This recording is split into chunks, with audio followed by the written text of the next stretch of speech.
Hello dear student, जैसे कि हमारे विमाओं के अनुप्रयोग चल रहे थे बच्चों, मैं 3 अनुप्रयोग आपको करा चुका था। आज का जो हमारा 4th अनुप्रयोग है वो है विभिन्न भौतिक राशियों के बीच संबंध स्थापित करना। मोस्ट इम्पोर्टेंट है बच्चों और एग्जाम में भी जरूर मिलता है ये आपको, ठीक है, फर्स्ट ईयर के एग्जाम में। तो देखो, जो सबसे पहला बच्चों विमाओं का अनुप्रयोग है, इसका जो चौथा है और लास्ट है विभिन्न भौतिक राशियों के बीच संबंध स्थापित करना।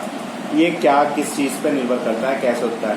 जैसे माना बच्चों में कोई भौतिक राशि के विषय में अगर हमें पता है और वह राशि किन किन राशियों पर निर्भर करती है, तो हम उन राशियों की विमाएं लेकर विमीय संतुलन से उनके बीच क्या कर सकते हैं बच्चों, संबंध स्थापित कर सकते हैं। तो मान लिया कोई बच्चों भौतिक राशि दी हुई है, हमें आर दी हुई है और अन्य भौतिक राशि एक्स वाई जेड आदि पर निर्भर करती है, तो हम मान लेते हैं कि जो आर है, तो जो आर है ये डिपेंड करता है एक्स की पावर ए, वाई की पावर बी और जेड की पावर सी पर डिपेंड करता है, ठीक है।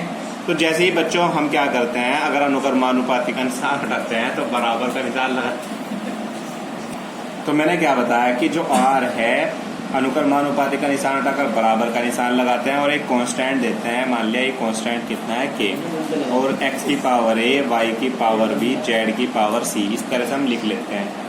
जो एक के कांस्टेंट होता है, के, इसकी वैल्यू हमें पता होती है बच्चों। कांस्टेंट, क्योंकि आपको मैं बता रहा हूँ कांस्टेंट क्या होता है, जिसकी वैल्यू हमें पता हो, जो ज्ञात हो। तो ठीक है, तो अब हम क्या करते हैं, अब बच्चों हम क्या करेंगे, इन दोनों साइडों की क्या कर लेते हैं, वीमाएं लिख लेते हैं और वीमाएं लिखने के बाद हम कंपेयर कर लेंगे, जिससे हम क्या कर सकते हैं, फॉर्मूला आर के लिए हम स्थापित कर सकते हैं। मतलब विभिन्न भौतिक राशियों के बीच हम संबंध स्थापित कर सकते हैं। जैसे मैं आपको एक एग्जाम्पल बता रहा हूँ, ये एग्जाम्पल बहुत ध्यान से समझना है, जिससे पूरा जो लास्ट का जो हमारा टॉपिक है नंबर 4, ये आपका बिल्कुल पूरा क्लियर हो जाएगा, ठीक है। तो जैसे मैं एग्जाम्पल की बात करते हैं बच्चों, तो जैसे कि हमने एक एग्जाम्पल बताया है, ये एग्जाम्पल है हमारा, यदि किसी पेंडुलम का आवर्तकाल t, जो पेंडुलम की लंबाई है l, द्रव्यमान m तथा गुरुत्वीय त्वरण g पर निर्भर करता है, तो पेंडुलम के लिए आवर्तकाल के लिए सूत्र स्थापित करना है बच्चों में, ठीक है। तो मैंने जैसे बताया, तो सबसे मेन बात है, तो हमें किसके लिए सूत्र स्थापित करना है, t के लिए। सबसे पहले हमें देखना है कि जो किस किस पर निर्भर कर रहा है। तो जो आवर्तकाल t है, आप देख रहे होंगे, एक तो लंबाई l पर, द्रव्यमान m पर और गुरुत्वीय त्वरण g पर निर्भर करता है। सबसे पहले हमें देखना है कि कौन निर्भर कर रहा है और किस किस पर निर्भर कर रहा है। तो हम क्या कहते हैं, जो आवर्तकाल t है, मान लिया हमने जो आवर्तकाल t है वो निर्भर करता है लंबाई l की घात a पर, लंबाई l की घात a पर, या आप m भी ले सकते हैं, कुछ भी ले सकते हैं, ठीक है।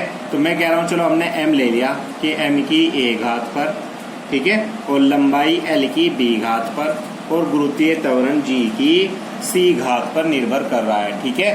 तो जैसे कि हमने कहा है, जो आवर्तकाल है किस किस पर निर्भर कर रहा है, द्रव्यमान m की a घात पर, लंबाई l की b घात पर और गुरुत्वीय त्वरण g की c घात पर निर्भर करता है। तो जैसे कि मैंने बताया था आपको कि अनुक्रमानुपाती का निशान हटा के एक बराबर का निशान लगाते हैं और एक कांस्टेंट देते हैं k, और m की पावर a, l की पावर b और g की जो पावर है c, वो एज इट इज है। हमने इसे इक्वेशन कह दिया, फर्स्ट कह दिया, ठीक है।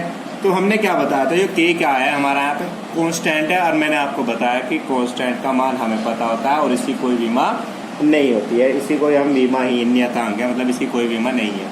तो अब हम क्या करते हैं, अब दूसरा जो हमारा पहला वर्क था कि हमने पहले देखा कि जो t है किस किस पर निर्भर कर रहा है, उन सब की और घात ले लिए। अगर मान लिया और कोई भी हमारा दिया हुआ तो उसने, तो हम उसकी d घात पर, f घात पर, इस तरह से हम निर्भर कर लेते हैं, ठीक है। तो अब हम क्या करते हैं, दोनों ओर की विमाएं लिखते हैं, दोनों ओर की क्या करते हैं, विमाएं लिखते हैं,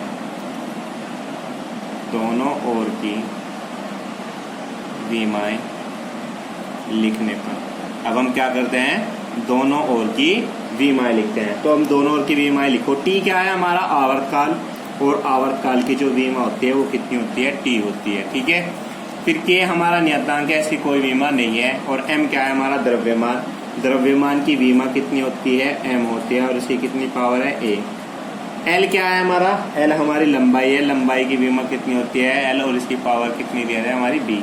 g क्या है हमारा, गुरुत्वीय त्वरण है, और आपको पता है गुरुत्वीय त्वरण की जो पावर होती है वो कितनी होती है, LT-2 होती है, और इस पूरे की पावर कितनी है हमारी, c है। ठीक है, तो ये हमने इस तरह से दोनों की क्या लिख लिया है, विमाएं लिख ली है।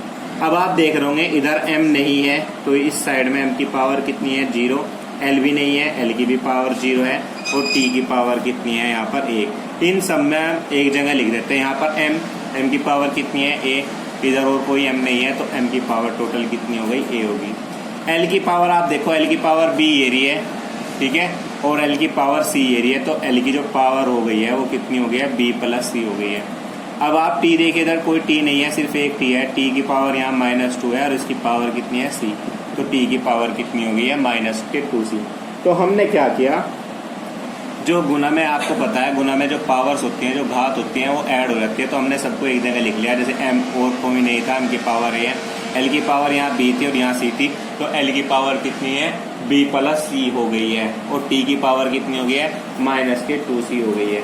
अब हम क्या करते हैं कि दोनों ओर की जो विमाएं हैं उनकी घातों की क्या करने पर, तुलना करने पर, तो घातों की तुलना करने पर अब हम क्या करते हैं, दोनों ओर से घातों की तुलना करते हैं। आपको पता है इधर m की पावर कितनी है, a है, और इधर m की पावर कितनी है, 0, तो a की पावर कितनी हो जाएगी, 0 हो जाएगी। ठीक है, तो a का मान कितना आ गया हमारा, 0 आ गया है। ठीक है, इसी तरह हमें पता है यहाँ पर t की पावर कितनी है, -2c, और यहाँ पर t की पावर कितनी है, -1, तो -2c किसके बराबर हो जाएगा, 1 के बराबर हो जाएगा या नहीं, या c बराबर कितना हो जाएगा, -1/2 हो जाएगा। तो जो c की वैल्यू आई हमारी कितनी आई है, -1/2। इसी तरह आप देखिए जो l की पावर कितनी है हमारी, b+c है, और इधर l की पावर कितनी है, 0, तो b+c की वैल्यू कितनी हो गई हमारी, 0। जबकि c की वैल्यू कितनी है हमारी, -1/2, तो c की वैल्यू हमने रख दी -1/2, और इक्वल किसके कर दिया है, 0 के। ये -1/2 इधर आके क्या हो जाएगा, +1/2, तो जो b की जो वैल्यू आई हमारी कितनी आई है, +1/2 आ गई है। इस तरह से हमने क्या कर लिया है, a, b व c के मान हमने क्या कर लिया है, निकाल लिए हैं।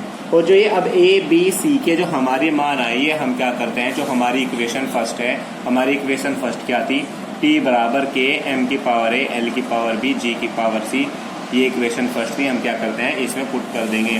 तो जो हमारी इक्वेशन फर्स्ट थी क्या थी, t बराबर k, m की पावर a, l की पावर b, g की पावर c में इनके मान पुट कर देंगे। तो t बराबर k तो एज इट इज रहेगा, m की पावर a की वैल्यू कितनी है, 0, तो m की पावर कितनी हो जाएगी हमारी, 0।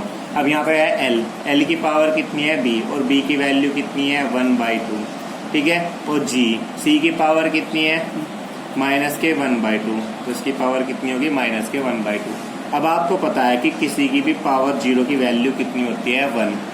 नोट करके बता रहा हूँ मैं कि किसी की भी पावर 0 होती है तो उसकी वैल्यू कितनी होती है, 1 होती है। तो m की पावर 0 तो 1 हुआ, l की पावर कितना हुआ, 1/2, g की पावर -1/2 है, ये अपॉन में जाकर कितनी हो जाएगी, g की पावर +1/2 हो जाएगी। अब आप देख रहे हो l की पावर भी 1/2 है, g की पावर भी 1/2 है, तो हम इसे क्या लिख सकते हैं, l/g पूरे की पावर कितना, 1/2 लिख सकते हैं। और आपको पता है कि जो 1/2 पावर होती है वो किसकी होती है, रूट की होती है। तो ये कितना हो जाएगा, k × √l/g, ठीक है। तो जो हमारी t की वैल्यू आई वो कितनी आई, k √l/g आई, ठीक है। तो मैंने क्या बताया, जब हम ये हमारा संबंध स्थापित हो गया है, t बराबर कितना, k × √l/g। अगर हमें इस k का मान पता है, अगर हम कहें तो प्रयोगों द्वारा जो वैज्ञानिकों ने प्रयोग किए हैं, इसके द्वारा जो उन्होंने k का मान निकाला है, उस k का मान कितना आता है हमारा, 2π। इस फॉर्मूले के लिए ही आता है, क्योंकि बच्चों हर जगह पर कांस्टेंट की वैल्यू एक अलग अलग होती है। तो यहाँ पे जो प्रयोग किया गया था वैज्ञानिकों द्वारा, उसके द्वारा जो k की वैल्यू है वो कितनी है, 2π है। तो हम इस k की जगह 2π पुट कर देंगे, तो जो हमारा t बराबर आ जाएगा 2π √l/g। यही हमारा क्या होगा, पेंडुलम के लिए आवर्तकाल का फॉर्मूला होगा। तो इस तरह से बच्चों हम क्या कर सकते हैं, विभिन्न भौतिक राशियों के बीच संबंध स्थापित कर सकते हैं। मोस्ट इम्पोर्टेंट है, एक क्वेश्चन जरूर आता है इसका, ठीक है।